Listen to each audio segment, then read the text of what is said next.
Good morning, everybody, and thank you for coming to the Lead the Opposition's press conference.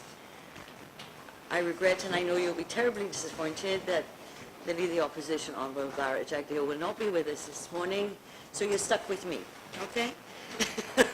This morning we will be focusing on the preparations for the Amerindian Heritage Month and the NTC meeting, with particular focus on conditions in Amerindian communities since this government took over 14 months ago. On my left, I have MP Yvonne Pearson, former head of the National Two Showers Council, as well as Deputy Chair of the Indigenous Peoples Commission. On my right, I have former Minister of Indigenous Affairs, or Amerindian Affairs as we used to call it in the PPP, and also Member of Parliament. Today we are going to, as I said, be focusing on what is going on in the Amerindian communities and the treatment by this government of Amerindian peoples. As Guyana enters the 14th month of the APNU-FC coalition government, uncertainty and a feeling of disillusion is prevalent in many parts of the country, especially in the far interior areas which are dependent on government's active support in order to help to sustain these communities. So that we will be focusing on what is going on in these areas and what we feel is the disrespect being shown and disregard being shown by the APNU-AFC coalition for the Amerindian peoples of this country, and what are the glaring cases of discrimination that is taking place amongst those communities. Before I hand over to MP Pearson, I would like to also just inform the members of the media that you may or may not be aware that the National Two Showers Council conference was originally slated to be held on July the 18th for 1 week. It was shifted to August the 22nd to the 26th.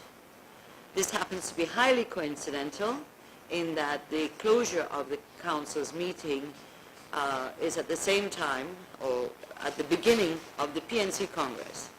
We have information that the government has used the opportunity of the NTC conference to be able to swell its ranks at the PNC Congress that starts on the 26th. So that let's hand over to MP Pearson, and then we will have MP Pauline Sukai, and then I will come back, wrap up, and then we'll open the floor as usual. So can I hand over to you, MP Pearson? Good morning. Just speak loud. As mentioned by Comrade Teixeira, we're focusing on some of the issues affecting the indigenous peoples and some things that are happening that lack of consultation with our people. And first of all, I want to say, tongues were established in Guyana. And I want to point out particularly two places, Region 9 and Region 1. Tongues were established that have some effect for our people. The village of 4 miles, the boundaries of the village of 4 miles, part of that boundary, is learned the establishment of a tongue. We have conflict. Now, the establishment of a tongue was done without any form of consultation with our people. And if I'm living here for many, many, many years, and someone is going to establish a tongue or whatever, by right, they're supposed to consult with our people. In Region 9, the village of Mokomoko also is affected by the establishment of a tongue of the tongue. So this is one. Now, heritage celebration is coming. We will be celebrating. Of course, indigenous peoples are, of course, peoples of this country, and we've been celebrating for a number of years.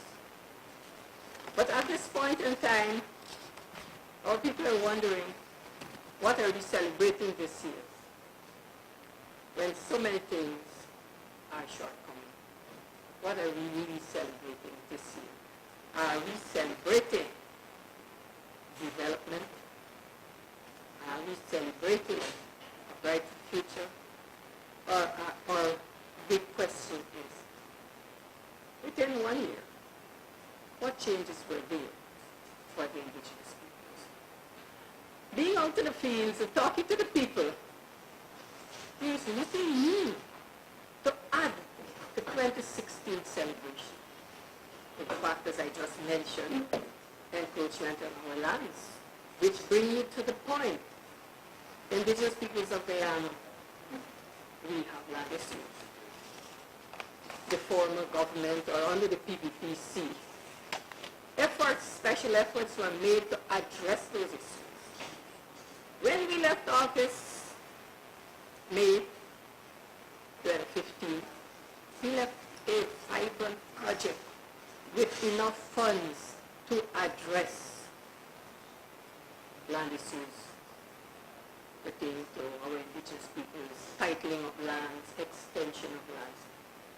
Today the big question is, and I'm looking out for the NTC conference to see how many land titles will be handing out here. Because when we left office, funds were there.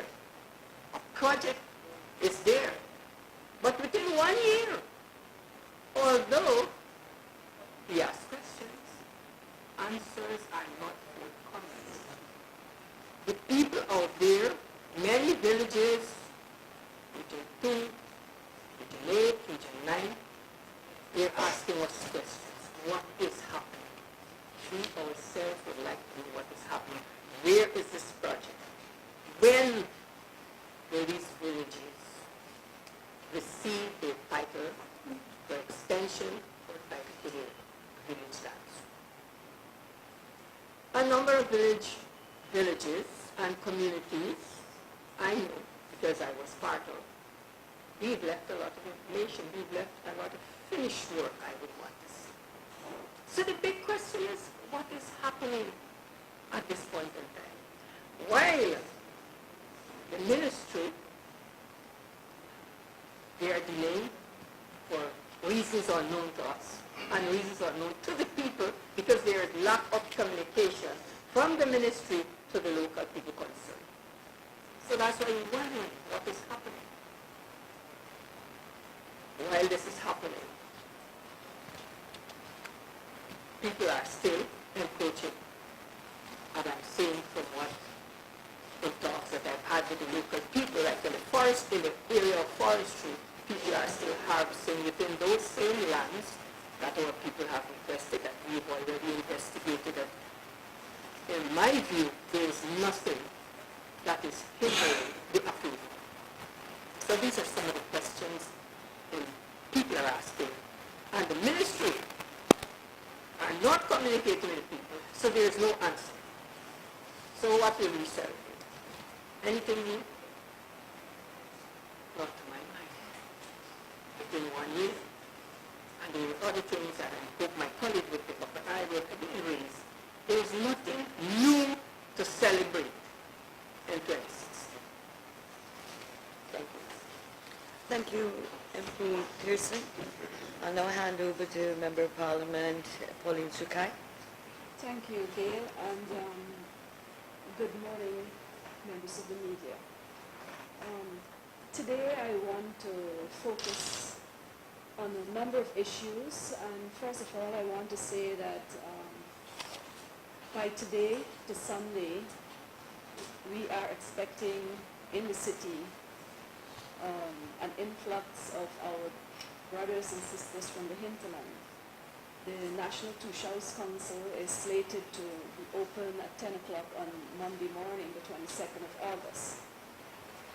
And I just want to remind that the National Two Shows Council is the legitimately elected representative body for the Amerindian or the indigenous people. And therefore, I believe that one of the things that is worth celebrating still is the fact that the People's Progressive Party Civic ensured that they supported the recommendation when it came before the Parliament and the Parliamentary Steering Committee to the run-up of the review on modernizing the Amerindian Act, that we ensure that the indigenous people were provided with a platform and a mechanism whereby they can lead and challenge their own development, their battle, and also that together in the council that they will be able to pursue the vision for their people. So that's one important thing that I believe we need to remind ourselves, that the National Tushhouse Council meeting has its full support of the then People's Progressive Party civic government. Indeed, today, 1 year after the APNU-AFC coalition government, we find that there is little that we can point to with regards to raising the bar with respect to indigenous people's livelihood and their future. For example, the indigenous people did not escape the discrimination and witch hunting which took place shortly after the incoming government took office, that is the current government. We can point to, with great disappointment, the dismantling of the LISA, of the project coordinator, the project associate, the CDP project coordinator, including a very renowned leader who is sitting right here.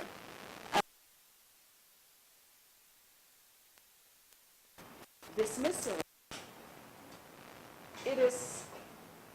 Information is that remaining technical staff at the ministry who were, as they usually say, inherited from the People's Progressive Party civic government, is not being considered for any promotion within the year, within that new ministry or the Ministry of Indigenous Peoples Affairs. Why is it, the question should be asked, why is it that professionals, technical people or technical staff that serve this country and serve the sector within which they're engaged, including Amerindian employees of the Ministry of Indigenous Peoples Affairs, would be bypassed for promotion, would be bypassed for vacancies that they can, with merit, fill. So we, as a people, we have not escaped the viciousness of the discriminatory and witch hunting trend which took place after the new government came into office. We also saw the discrimination against Amerindian youths. We saw the dismantling and the destruction of the young entrepreneurial and apprenticeship project. And we saw the replacement of that project, which now is called the Hinterland Employment Youth Service Project, or HEYS. What has occurred is that the Minister of Indigenous Peoples Affairs have assured the communities, the Amerindian villagers, including the youths, that the replacement project will be even better than the YEP program, because they profile indigenous youths under the YEP program.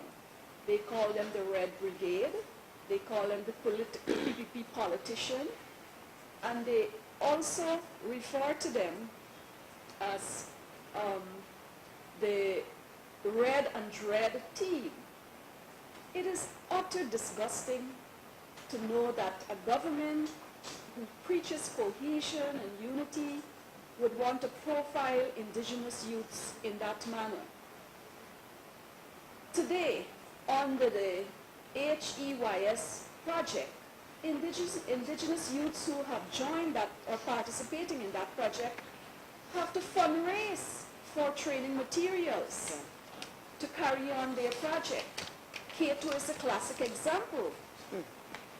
youths from Cato were told by the master tutor or the master facilitator that they have to fundraise, that the materials to start their program is not forthcoming from the ministry. And I want to remind this press conference that $1 billion were provided to the, were approved by the budget to ensure that the HEYS project is done in the best interest or is carried out in the best interest of indigenous youths. I understand that there were some graduates from the Kurukuru College, those from the HEYS project. They have gone back to their region. They've gone back to Region 8 and Region 7, and there's no jobs for them. So the assurance that they provided that this project, which after the dismantling of the YEEP and the introduction of the HEYS project, that is going to cater for employing the youths, more than 60 youths who have gone back to 2 regions are now without jobs. And we are also told that the HEYS project is only for 6 months, after which the training is completed and what next for the young people. There's no next step. The entire project is now, will be at a standstill. I also want to touch a little bit on the pause, or the land project which is on pause. Yvonne, she did mention a lot about it, but my concern is it a design pause to ensure that the indigenous people requests will not be fulfilled? We are heading into heritage, and I'm sure that many of the communities awaiting title for extension, which they've applied for, will be happy to celebrate heritage, knowing that they would be receiving a grant. But if you recall, before the Parliamentary Natural Resource Committee, the minister was questioned as to how many village titles will be distributed at NTC and how many demarcation or certificate of titles. And he was unable to respond. He referred the question to the project coordinator of the ALT project, and the coordinator too was unable to provide a figure, giving a commitment to provide a list to us, having not been able to even pinpoint 1 or 2 villages. But to date we have not yet even received a list, if any at all, of the lands that have been completed demarcation and those that have been completed for titling. So indeed, heritage is coming. It's time to promote our traditions, our customs, and to advance work and to develop and refine our cultural and our ways of life. But for some, and indeed for the population, we would find that there's nothing much that we can point to within a little more than a year with respect to the coalition government and its plans, its glorious plans it promised the indigenous people. Superfoods assures the best quality corn and mixed vegetables. Our decade of experience and reliability certainly will help your cooking experience. Our farm fresh corn and mixed vegetables are always picked at prime season and canned to perfection. Once you taste Superfoods corn and mixed vegetables, you will know the difference. Superfoods corn and mixed vegetables, highest quality at the lowest price. Call Superfoods today. Located at 8 Rumfeld Industrial Estate, Georgetown. Call 223-1034 or 223-1035. The coalition government and even some of the NGOs that abound in Guyana that claim to represent indigenous people's rights have been the champion of the principle of free, prior, and informed consent. Today what we see happening under the coalition government is a vast difference with respect to what occurred under the People's Progressive Party civic government. The indigenous people found many platforms from which to talk about their issues and work in an engaging partnership with government. Today, we don't see that happening. For example, the wildlife bill was recently passed in the parliament without consultation with the indigenous people. And if you want to refer to the pledge that the president, when he went to sign the Paris Agreement, he made a pronouncement that 2 million hectares of forest will be pledged in terms of pursuing a green economy under a number of climate change programs. And there's been no consultation with the nation on how we feel about that, and there's been no discussion or dialogue with indigenous people, because we must know by now that the indigenous people live in the hinterland where most of the forests are located, and indigenous people depend heavily on the forest for their livelihood in many respects. In fact, the Minister of Indigenous Peoples Affairs once referred to the forest as a supermarket for indigenous people.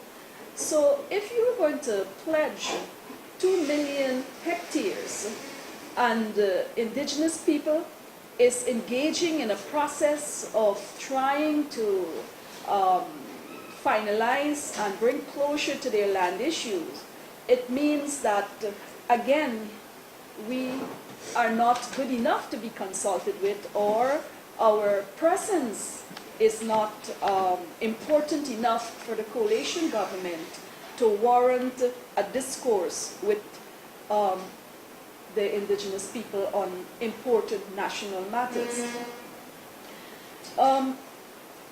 We can go on to point to the areas whereby indigenous people are no longer consulted.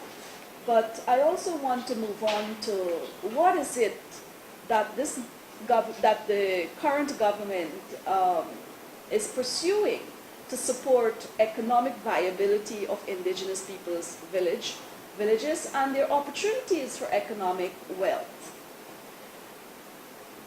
The People's Progressive Party civic government had started the transformative project, which we refer to as the CDPs, or which will be funded through the ADF. This project in itself has also gone into a deep hole.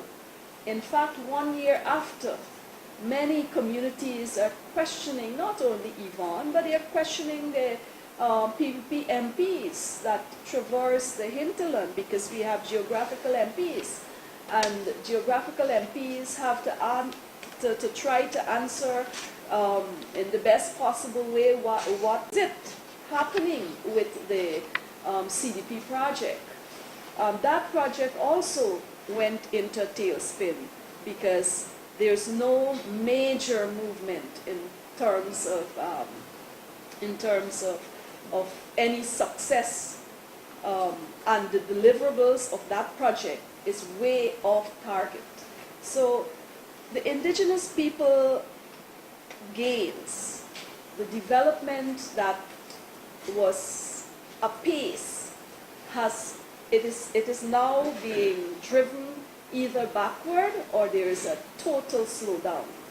And I don't believe that there should be a slowdown. In fact, we're told there are many talk about when people are paid a small amount of money, they usually say, well, I will only work to the value of what I'm receiving. And they usually decide sometimes to sit and not do anything, because they try to justify measuring the output with the salary that they receive or the wages they receive. But under this government, the coalition government, ministerial salaries were increased by 50% and more. And we expect that the effort that should be put into the stimulating the development trust of any government should be up and running, and we don't see that as in regards to the indigenous peoples sector. In fact, there are great concern by many villages that they don't know what is happening. There is indeed a deafening silence with respect to what are the big ticket projects that will come on stream from this coalition government with respect to indigenous peoples' development. There is none up to the point that we are talking. We asked that question at the budget debate in 2015. In the last quarter of 2015, we asked that question in the budget debate in the first quarter, in January, February, when the debate was raging in the parliament, in the house. Tell us, what is the big ticket projects that you will be doing to enhance further enhance the lives of indigenous people? What is it that you're going to do to assist indigenous youths to become gainfully and meaningfully employed? There's no project yet to take charge of that. In fact, what we've seen is more or less an intimidatory tactic taking place whereby they're told not to wear red in many communities, and they're using the youths for big fiestas. And if you were following the recent fiesta in Kopinam, $18 million was provided by the Ministry of Indigenous Peoples Affairs for that event, including the big contributors that were listed on the advertisement, and yet the teams that came to Kopinam from around the North Pacarinas were left without food. In fact, the first message that arrived to many of my colleagues is that Kopinam is without food and many of the communities are without food, and we should do something. We should move for humanitarian effort to rid starvation from North Pacarinas.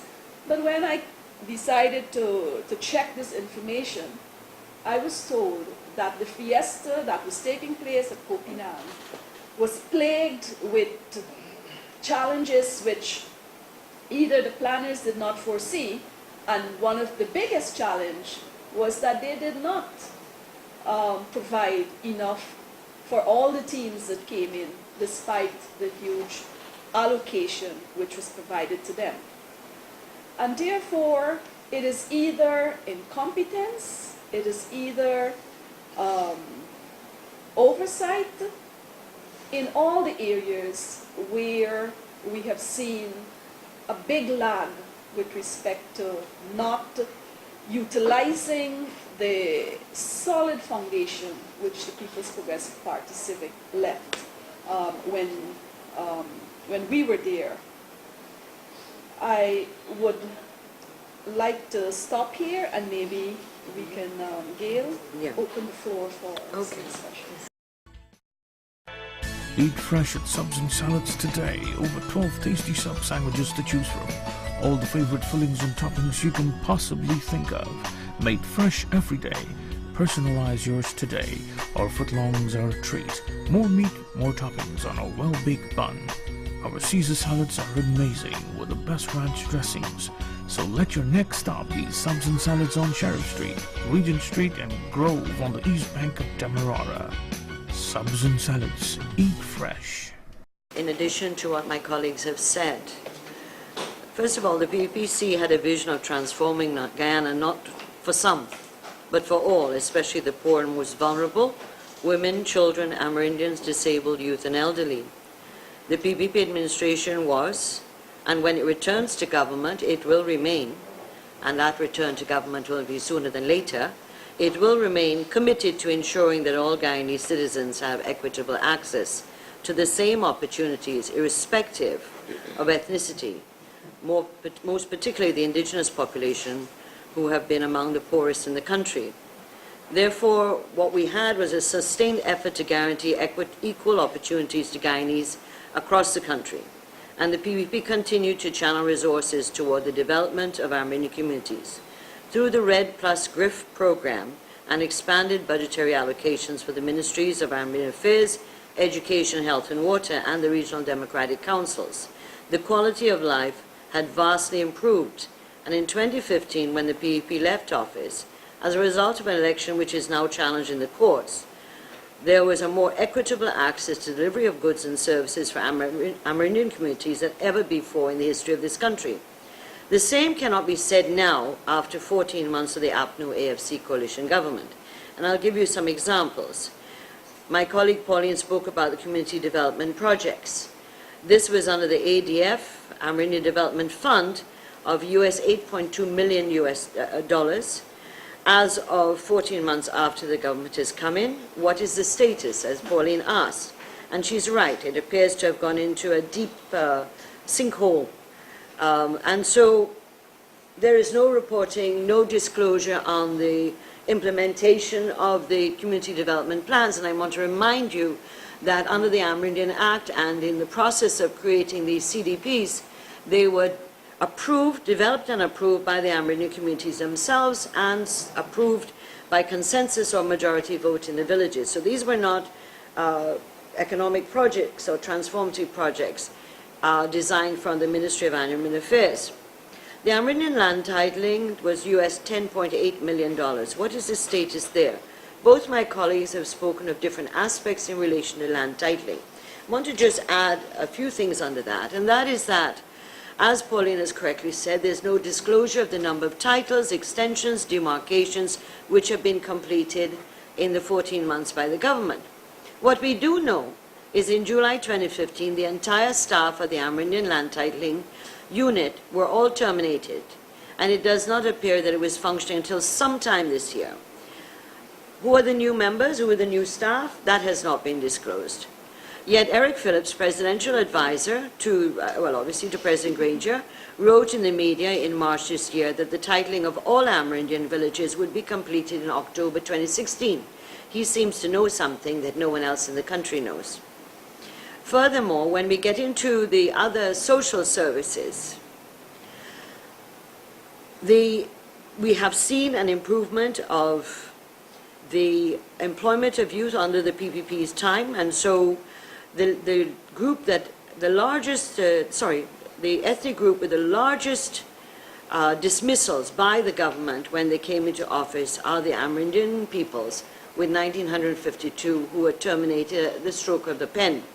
No reasons given, and this was absolutely taking advantage of the CSOs because in the far areas they have little recourse to or money to go to the courts to represent themselves. The change of the dismantling of the Youth Entrepreneurial and Apprenticeship Program, YEAP, and its replacement by HAYS, which I always forget what HAYS stands for. Hinterland what? Hinterland Employment Youth Services. Okay, so it's called an Employment Youth Service. How is it not an Employment Youth Service? This is a misnomer. It is in fact a training program for 6 months, and Pauline has correctly pointed out that the communities that have been identified have been asked to raise resources towards the training. It is true that the students will receive a stipend for the 6 months. However, after that, what happens? So it is not an employment scheme. The president of this country constantly talks about self-employment and entrepreneurship. And I want to remind some of you who are very young, decades ago, the World Peace Council, Ramesh Chandra, said, you know, it was better to teach a man to fish than to give him a bowl of rice. However, it didn't mean that you left the man alone. And in a situation where, and I mean man in the general sense, not excluding women, of course, but that in this concept that came out of the World Peace Council in those days, and I'm talking about the 1970s, was that when you gave the man the fishing pole, when you taught the man how to fish, you had to also provide the fishing pole and the net, and all the other resources in order to allow them. So this view that is coming out that these safety programs and social safety nets and provisions of the PPPC are making people dependent is a total misunderstanding and a deliberate misunderstanding. The President and his cabinet members are supposedly intelligent people to know that if you want to have people be trained, whether it's in Georgetown who are poor, in rural areas or in the Amerindian areas, you have to provide them with support mechanisms to be able to achieve their goals and not just train them in a classroom for 6 months with a stipend and let them loose. There are no programs and no access to services unless you support them. The other issue is the one laptop per family. The $287.7 million or 1.43 million US dollars was expended to procure solar systems for the 100 ICT hubs in Amerindian villages. Under this program, the construction of 100 hubs in 100 villages would have benefited 57,000 persons of Amerindian descent. However, the one laptop per family has been disbanded, and the computer hubs in many communities that were built are still standing idle, waiting for the solar systems to be installed. Between 2011 and 2014, the distribution of individual household solar units under the Solar Home Systems Distribution Program brought electricity for the first time to 13,170 Amerindian homes in 130 Amerindian communities. Recently, we were horrified to learn in the National Assembly that the 600 individual solar panels for the Amerindian households and the community computer hubs will be retained for the use by the Ministry of the Presidency in the State House, the official residence of the President. Again, we question then in Parliament and now, what are 6,000 solar panels that are 65 watts going to do at the Ministry of the Presidency and the State House? We are calling on the government to immediately hand over those 6,000 and install them where they're supposed to have been, in the computer hubs and in the communities that were still waiting for these solar panels. The Minister of Social Protection, in 2 public statements in the media in the last 6 weeks, seems to be targeting Amerindian elderly people and children, and especially the residents of Region 9 who voted for the PPC. Her statements deliberately identify Amerindians living along the border with Brazil who benefit from Brazilian social programs that they will be unable to access public assistance and old age pensions in Guyana. She seems to have forgotten that they're Guyanese and not Brazilians. And if they benefit from the generosity of the Brazilians, why does that exclude them from benefiting as Guyanese from the Guyanese social programs? Under the PPC administration, progress within the education sector has been significant and evident. According to the 2013 Global Gender Gap Report, Guyana is ranked number 1 out of a total of 136 countries in education attainment for boys and girls. This is a major achievement for a small developing country. Under certain categories, enrollment in primary education, secondary education, and tertiary enrollment rates, Guyana is ranked number 1 in all 3 of these programs. Statements by the President and Minister of Education, including this commission inquiry that they've set up, indicate that they have no awareness or no interest in learning on what are the international assessments of the education system in Guyana. In the 23 years of the PPP government, and I need to remind you because some of you may have been children when we were started in 1992, but just for the record, 1,000 schools have been built and or refurbished across the country. 72% of teachers are trained, and this is 2015 figures, and more than 50% of the teachers in the hinterland regions were trained teachers through the Guyana Basic Education Teacher Training Program and other initiatives that facilitate distance training. As a result, the attendance and academic performance of school children at all levels, including and especially the Amerindian areas, started to show major changes. The PPC administration by 2015 had built 116 nursery schools, 139 primary schools, and 13 secondary schools with dormitories in the far interior of Guyana, an increase from 130 in 1994 to 400 schools in 2014. Over 5,000 children by 2015 attended secondary schools in the interior, and for many children of the interior, the majority of children, this was the first time that Amerindian children had access to secondary school education. Unlike in the 70s and 80s, Amerindian children were brought on scholarship, and the one or two high flyers would make it, and one of them may have been one of the only ones at that time was Dr. George Norton, as one of the first Amerindians to acquire an academic degree or a medical degree. Superfoods brings quality dairy to your home. The highest protein and the creamiest taste with calcium and vitamins A, D, and E. Keep your family smiling with our full cream Milko milk powder made from 100% pasteurized milk. Our Milko milk powder is high quality Fonterra milk powder. Now available in smaller packages. Enjoy the high quality and great taste. Call Superfoods, located at 8 Rumfeld Industrial Estate. Call 223-1034 or 223-1035. After that, there was nobody else. Due to distances, river and land transportation provided in the hinterland for children to attend school and ease the burden on parents in these isolated areas. Meals were provided for 16,000 school children in the 3 interior regions. What is the status of the school feeding program in the Amerindian communities under the government? From reports from a number of interior communities, these programs have been amended, so the community management committees seem to have no role to play or being undermined by now appointed APNU people. And they're now told that they have to now equip the kitchens, pay the cooks, and other necessities, including acquiring some of the food stuff. And they've been told in a number of communities that the money's run out. So no one knows in September, when the school programs start, in a number of the communities, whether the school feeding program in regions 9, 7, 8, and 1 will continue. I do know that from my experience, Pauline talked about Region 8, she's the geographic, she is responsible in our assignments as MPs for Region 8, and I'm responsible for Region 9. And my friend here, Yvonne, Region 2, as well as when we need her, and we always need her, to go with us into other areas 7 and 8 and 9. The PPP government offered universal school uniform allowances to all children enrolled in the government education system at nursery, primary, and secondary levels. In 2014, the government introduced the Because We Care cash program of $10,000 per child enrolled in the public school system.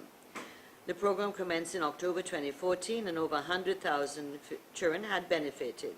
Both of these programs jointly cost $4 billion Guyana dollars. The APNU government, coming into office, disbanded the Because We Care cash grant program and replaced it with what? Bicycles, boats, and buses. Boots alone. Oh, and I'll come to the boots just now, which do not benefit all the children attending schools, and that's not just Amerindian areas, that's across the country. In addition to that, the Amerindian communities were told that they would get sandals, what were called expandable sandals.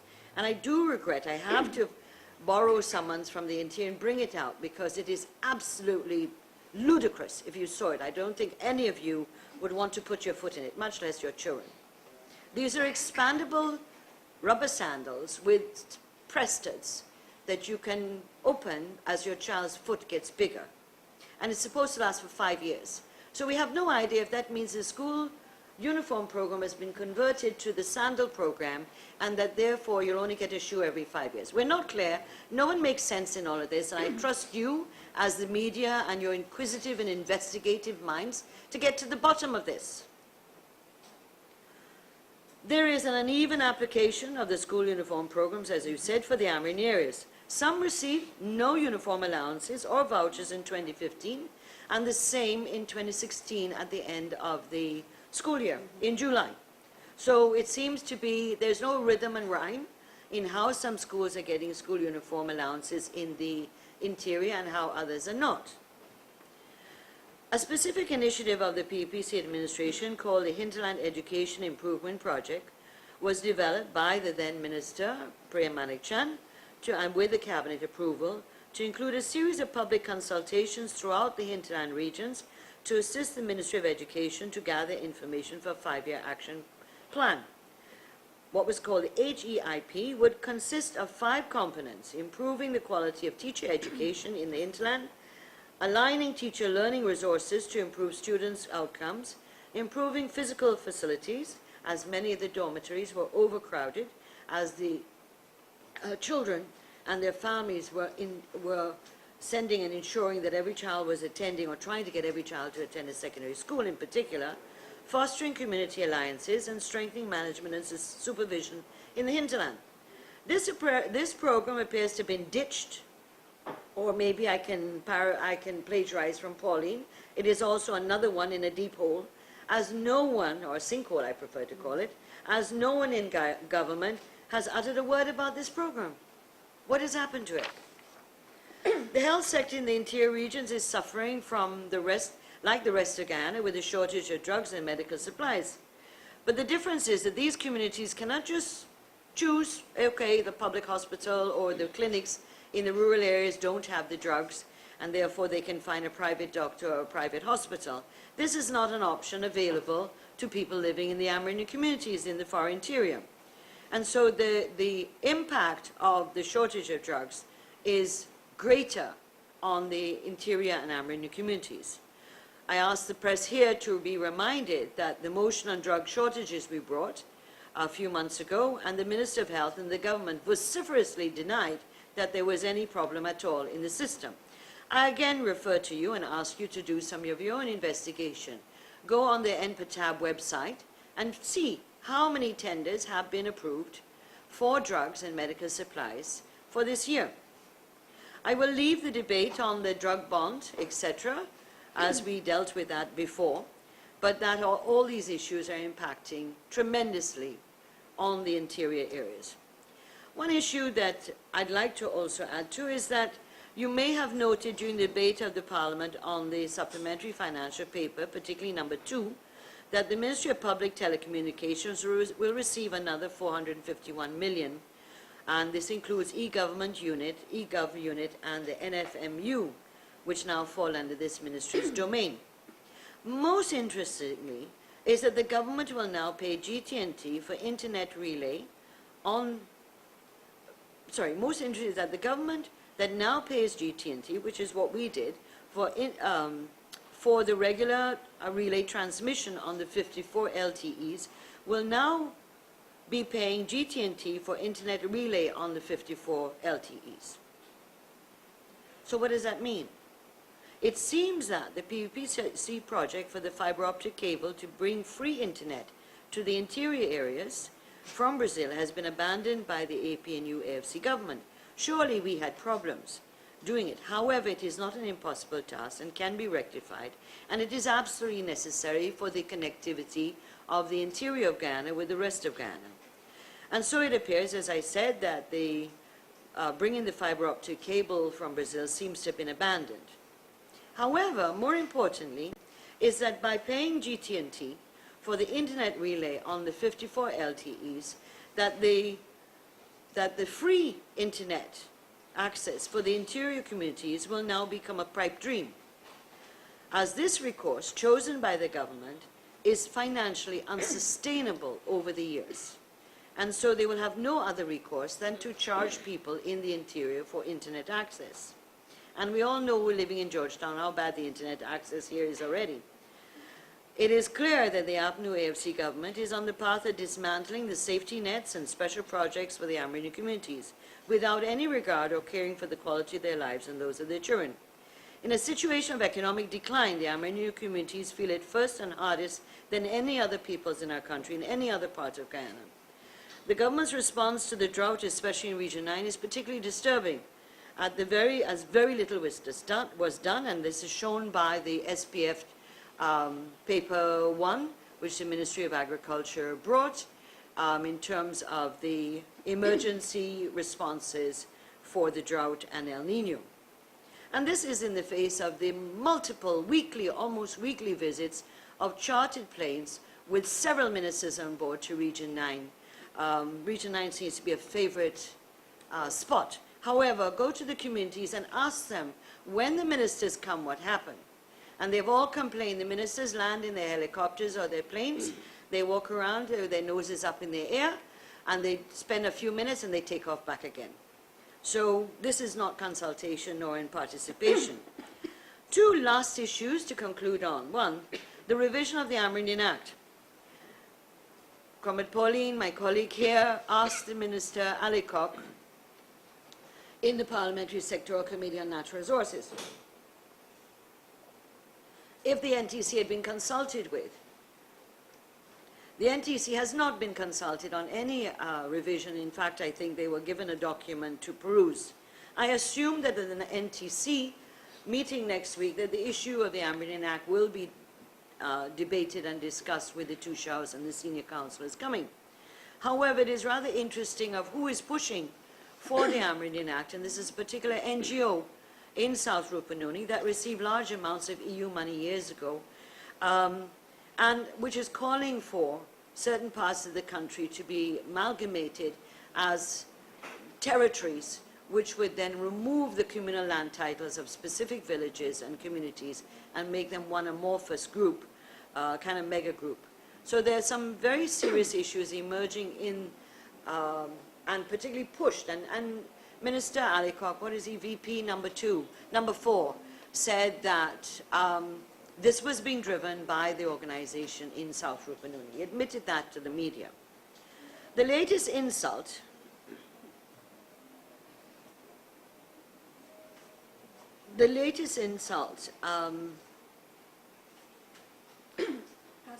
has to do with the Walter Rock Museum. Yes, the latest insult to the Amerindian peoples, yes, is the decision of the Ministry of President to remove the Walter Roth Museum.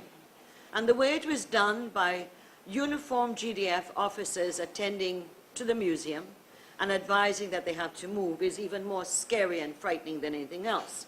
But the Walter Roth Museum is a living tribute to the Amerindian peoples of Guyana from prehistoric times to now. Ironically, like the decision to remove and relocate the Stavrik market vendors or the decision to close Wales Estate, they have no clue where they're relocating this treasure trove of the Walter Roth Museum to. They have no idea. And we saw in the press today that they went to the, Minister Ferguson was sent to the National Museum to find space in it to allocate the museum, which is made up of 2 buildings, and could not find any space and apparently reported back. And then she went and took the staff to see the top floor of the post office where the GRA was originally. And the staff rejected that as being unsuitable, particularly for location and accessibility of the public. The National Two Shaws Council was not forewarned or called in for consultations on this desire of the Ministry of Presidency to relocate the Walter Roth Museum and to make a mega complex at State House, which will change the boundaries of the State House to south of Walter Roth, all the way through from Avenue of the Republic to Carmichael Street, including National Trust and the Integrity Commission. Maybe that's where they're going to put the solar panels, do you think? Because you need a lot of space for 6,000 solar panels. And therefore, myself and Dr. Frank Anthony, as former Ministers of Culture, who were very, very dedicated to the Walter Roth Museum in particular, have started an online petition to save the museum. And we have copies, hard copies that we can provide, but it is on www.change.org, petition to President Granger, Save the Walter Roth Museum, where we have been able to get 500 signatures, and we're moving up the line on the number of signatures we wish to bring. I believe, however, that, and I think that we have as a people to protect it, and it's interesting when one checks the comments of people, that it is across the board, all people of Guyana, of different ethnicities, of different parts of Guyana, including Guyanese living overseas, are very perturbed and disturbed by the attempt to move Walter Roth Museum. It is not only a museum, it's an actual institution, a living tribute to the Amerindian peoples of our country. And this is, as I said in the beginning, the latest and probably the greatest insult so far in modern times to the Amerindian people by any government of our country. So that we hope that you will look at that and also as media people support it. On the National Two Shaws Council, you may be as press people covering the National Two Shaws Council Council conference between August 22nd and 26th, it would be very interesting to see if the format has changed.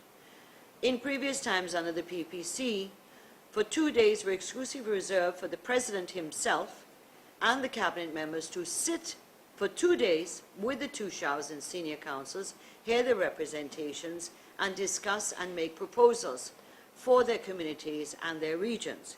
It would be interesting to see if this tradition, which emerged in the National Tushars conferences, will be maintained by this government, and whether any minister will sit for 2 days to listen to the criticisms, suggestions of the Tushars and the senior councils who attend this, which are almost 200 people, I believe.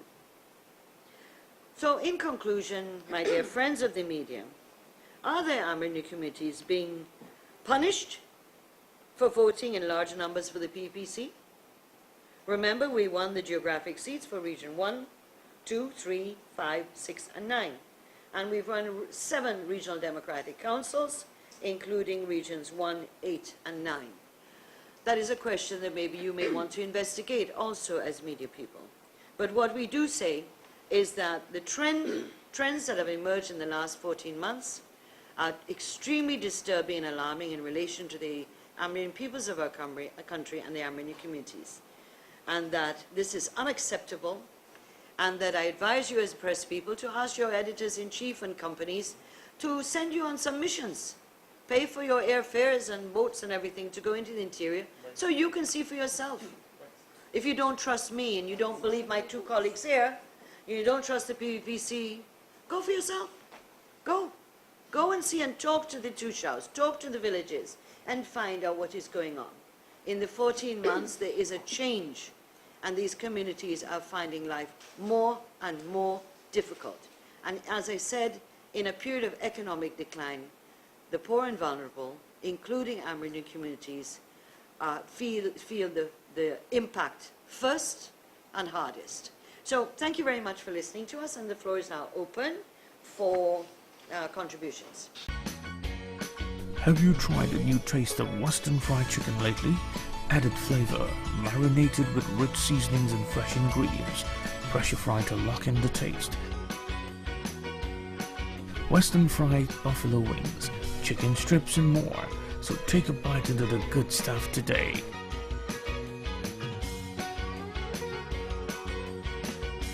Three convenient locations to serve you. Call the numbers on your screen for home delivery. Questions?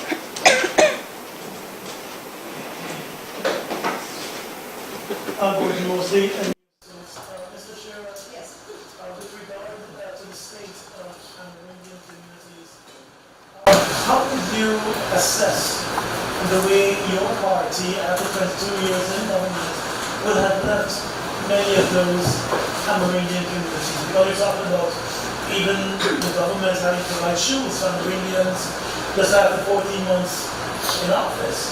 So doesn't that reflect on another 22 years we're not being able to leave those communities in a proper manner? I don't know how often you've been in the interior, my dear. The school uniform voucher allowance started as a pilot in Region 9 by the government, the PPC government, on the request of the interior communities. And therefore, what had started was the Ministry of Amerindian Affairs would provide the fabrics, the communities would sew it and be paid a stipend for sewing, given machine and stuff. And after that happened for a couple of years, we realized that we could do it for the whole country, and all the children registered in public schools. In the interior, many children wear sandals to school, etc. And in some communities, vouchers were included, where it's, for example, in some areas like Letham and so on, so because there were shops nearby that you could buy shoes. So the vouchers were used instead. The vouchers are used by the mothers in this country to purchase what they need. They may have trousers and shirts, but they need socks and a backpack or shoes. It is up to the family and the mothers to decide that. And as I said, if you would like to see the shoes, my dear Mr. Mosley, the Amerindian communities have said plainly they will not put it on their children's feet. It is an insult. Let's get back to the other issue, though. I would just The- like to add, yes. Gail, that the $10,000 which the parents received were supporting to buy additional items for kids in the hinterland, including boots and slippers and sandals. But what is alarming is the fact that the PPP civic government were in the process and have been giving villages minibuses, pickups, and other forms of transport, boats, to assist children to access education and to be mobile, not only within their communities, but to go to various other educational centers for exam writing and so on. Today, there's a total turnaround. The only item the indigenous people are receiving, particularly in the area that I am working, is a few boots. And they haven't even given the enormous amount of villages in region. Not for every child. Not for every child. Hold on. Let us speak, Hold please. on. In fact, they have denied indigenous children significant investment to assist them. And how can you compare giving a few villages or a few children in various villages Bicycles. some boots and some hand-picked students, a few bicycles here and there, and you're not continuing the significant improvement or investment in giving the pickups and the buses to indigenous children? Why should indigenous children be denied those forms of transportation, those mediums of transportation, and be given boots? Let me just... The yeah. People's Progressive Party civic government worked beyond a booth.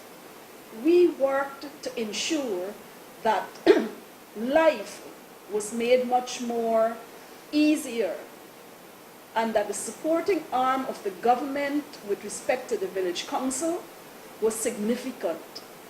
Giving a child a boot in the hinterland is not a significant investment.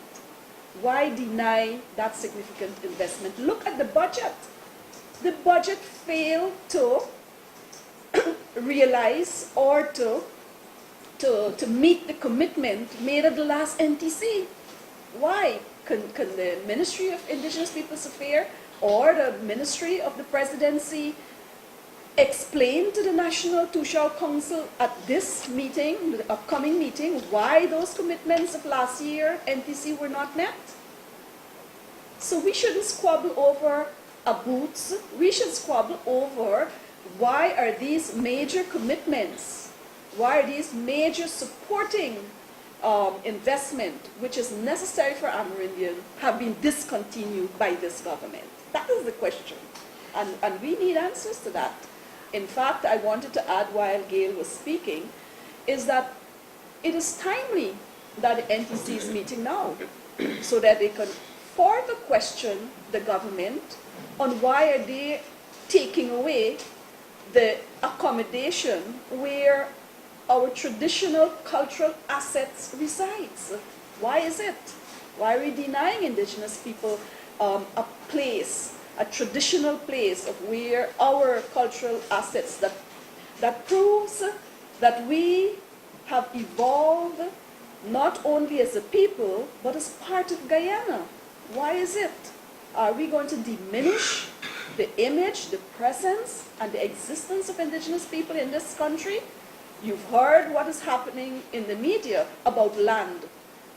We are being bombarded in the press by letters of those who feel that the indigenous people are privileged. I believe all Guyanese are privileged to be citizens of this land. And the use of all the different media to publish such utter vicious letters about indigenous people have not been the first people of this country. I believe the NTC should demand an apology at this meeting. whereby certain section of the population are promoting the Eric Phillips ideology that the indigenous people came after other groups in this country, and that we shouldn't be given the land. These are questions I believe are timely. NTC should ask the government, the current government, and they should ask their leader, the Prime Minister, the fourth, is it? Why did he sat silently by and allow his government to deny lights to indigenous people? Why? Why leave indigenous people in the dark with regards to information, consultation, and now lights? We've got to be able to stand up for us as a people in this country, as a nation in this country, to defend our right to be recognized, to be accepted, to be fairly treated as indigenous people. It is overly now hard to take.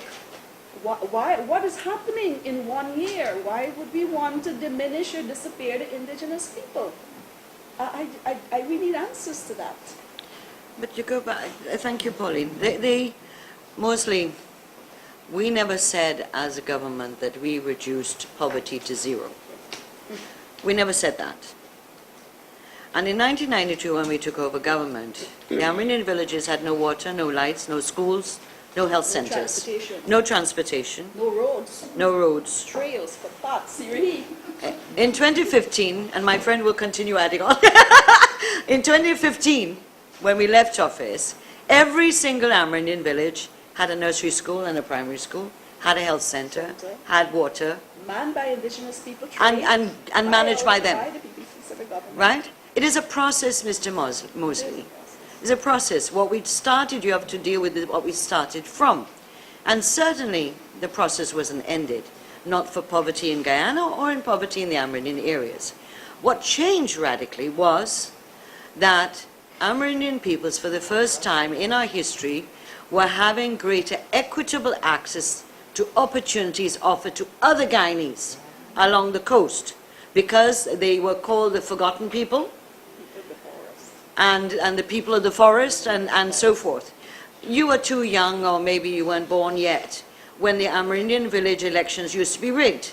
And in many cases, there were two Tushao. One, the Tushao appointed by the PNC government, and the Tushao that the people elected. And the one that got elected didn't get the stipend. And that's the 70s and 80s and 90s for you. So we've come a long way, baby. We've come a long way. But the process ain't over.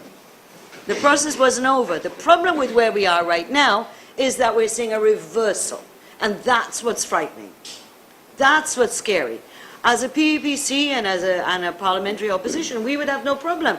The government says, you know, we've got a brainwave. We're going to do some exciting things for Amerindian people. You PPP people didn't do enough. We want to do more.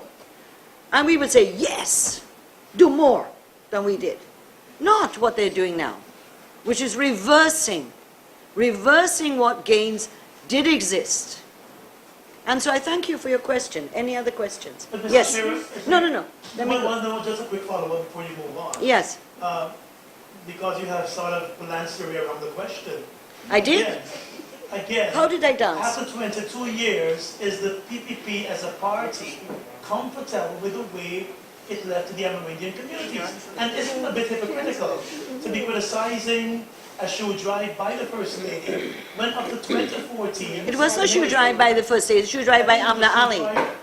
With donations. With donations. I don't know about the First Lady's involvement in shoes. In 2014, when you were in government, there were scores of Amerindian communities where students were going to school without shoes on their feet. And DGCL were donating hundreds of shoes, private companies. Private companies have a right to donate. But isn't it hypocritical? But Mr. Mosley, you're being rather obtuse. Mr. Mosley, you're being very obtuse in this press conference. And that is that the school uniform program was a means of reducing poverty and helping children to attend school.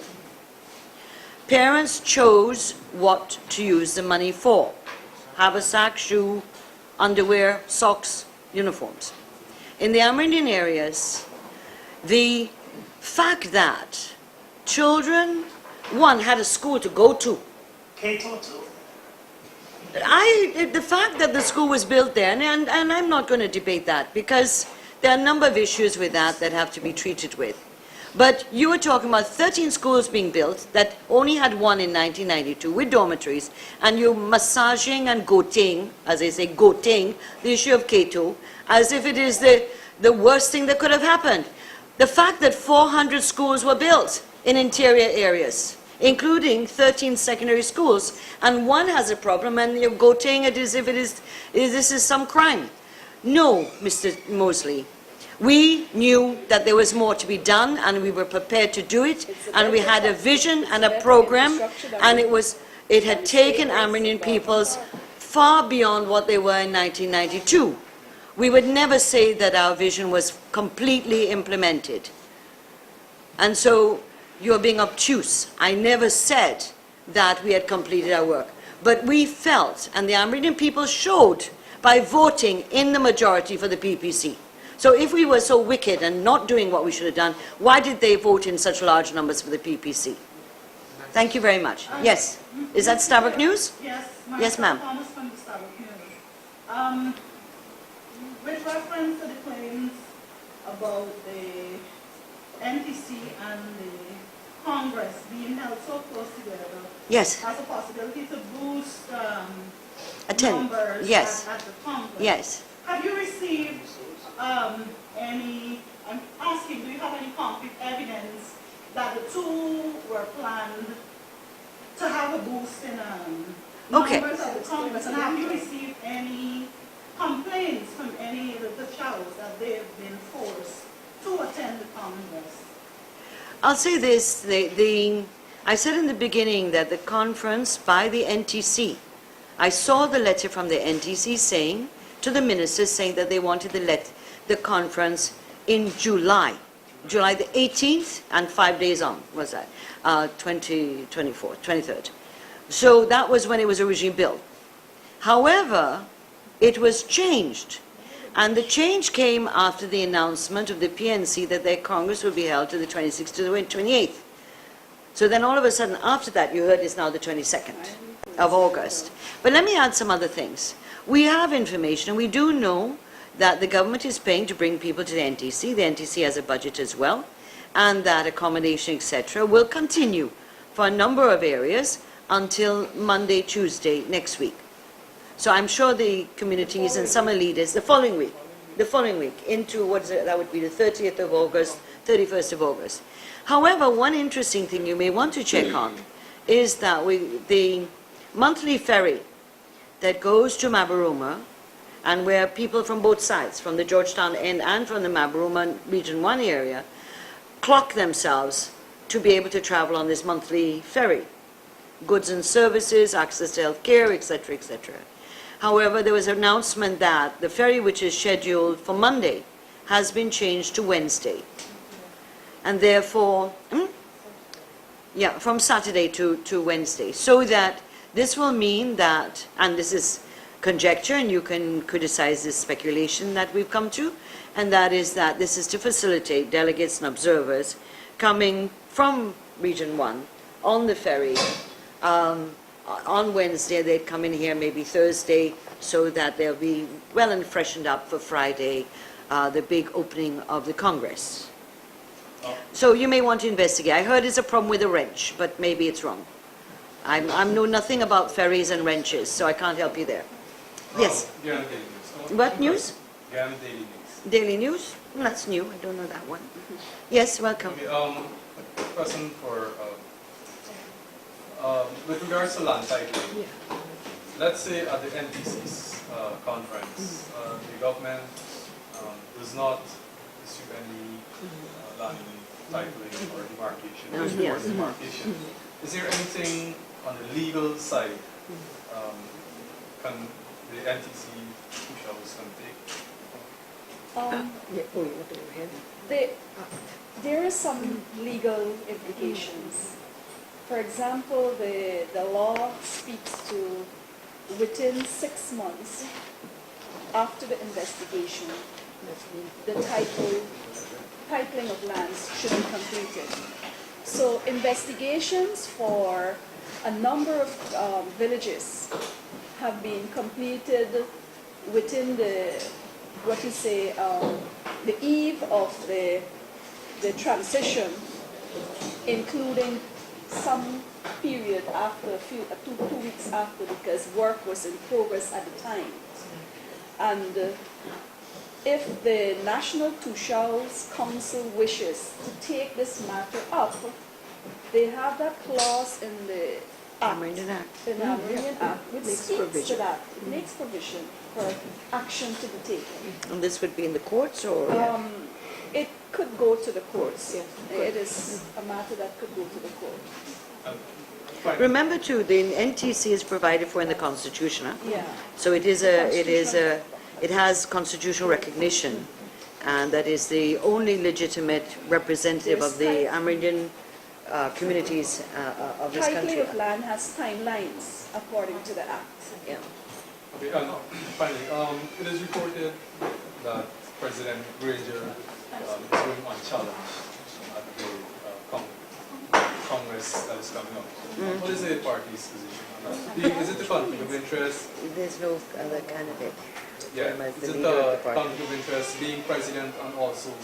No, there's no rule in Guyana to do that. I mean, we had a situation when we were in government that Chedi was both the General Secretary and the President. After Chedi died, we segregated it, but there's nothing in our Constitution that says you can't do it. It's just this is our policy direction. In the PNC, I assume that that would be the same case. There's nothing to prevent them from doing that. And I guess we are watching certain trends, and there's the fact that we talk about from time to time creeping authoritarianism is not only into government circles.